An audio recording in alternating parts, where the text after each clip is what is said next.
elecciones de 2021 dieron la victoria a la derecha ecuatoriana en más de 2 décadas. En su tercer intento electoral, el banquero Guillermo Lasso logró imponerse por casi 5 puntos sobre el correísta Andrés Arauz. En su mandato, Lasso ha enfrentado el desafío de la vacunación contra el COVID-19, el aumento de la inseguridad y la violencia en el país, afecciones de salud personales y un juicio político por presunto peculado que le obligó a adelantar las elecciones. Lasso se postuló a la presidencia prometiendo más inversión extranjera directa y fomento del espíritu empresarial. Una vez en el poder fue elogiado por una exitosa campaña de vacunación contra el COVID-19, disfrutando de altos índices de aprobación en ese momento.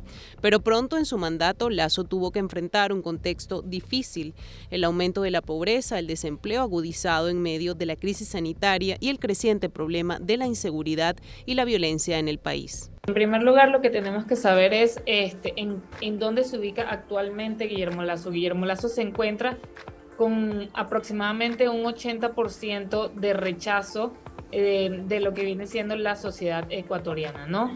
Él, cuando se lanza a presidente, en su campaña siempre conversaba o decía que su gobierno iba a estar focalizado en reducir la deuda pública y en recuperar en los mercados internacionales, porque recordemos que desde Lenín Moreno, Ecuador tenía un acuerdo con el Fondo Monetario Internacional en donde el país se comprometió a reducir su déficit fiscal.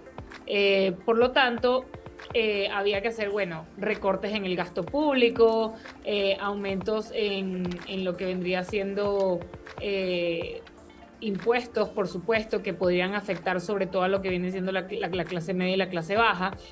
Entonces, en ese sentido, Lasso, como tal, lo que estaba buscando era eso. Sin embargo, él estaba recibiendo un país en el cual ya el tema de la inseguridad era algo que estaba empezando a empeorar, porque no era una inseguridad común en la cual te roban un teléfono o donde puede haber hurto en un transporte público, sino por el contrario, estamos hablando de sicariatos, estamos hablando de secuestros, estamos hablando de extorsión, dado sobre todo por lo que vienen siendo grupos del crimen organizado. El segundo año de gobierno del presidente de Ecuador, Guillermo Lasso, inicia con un país en crisis. Los índices de inseguridad y violencia son históricamente altos. Entre enero y mayo de 2022 se contabilizaron 1.490 crímenes. Eso significa que cada día, en promedio, 14 personas mueren de forma violenta en Ecuador. La violencia en las cárceles tampoco ha dado tregua en este año. El gobierno de Lasso ha tenido que enfrentar 5 masacres que han dejado al menos 282 muertos.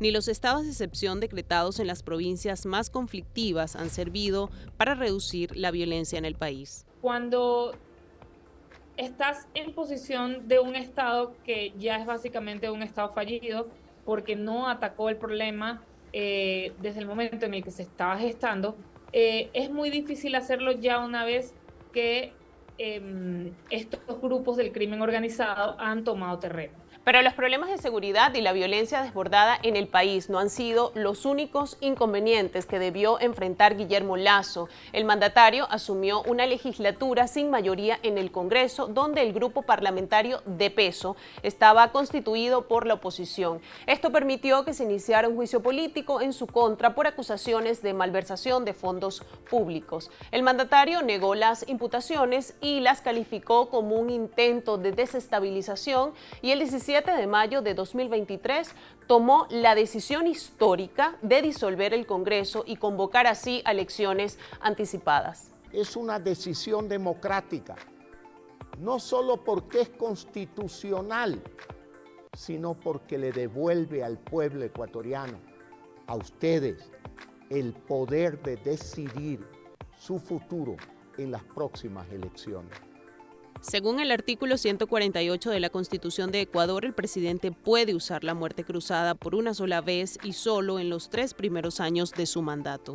Lasso marcó un precedente al ser el primer presidente ecuatoriano en usar la muerte cruzada. Esta decisión obligó a adelantar elecciones que debían realizarse en 2025 y de esta manera llevar a cabo unos comicios de emergencia que se pautaron para este domingo 20 de agosto. Una campaña electoral muy marcada por la violencia, con el asesinato de Fernando Villavicencio, uno de los 8 candidatos.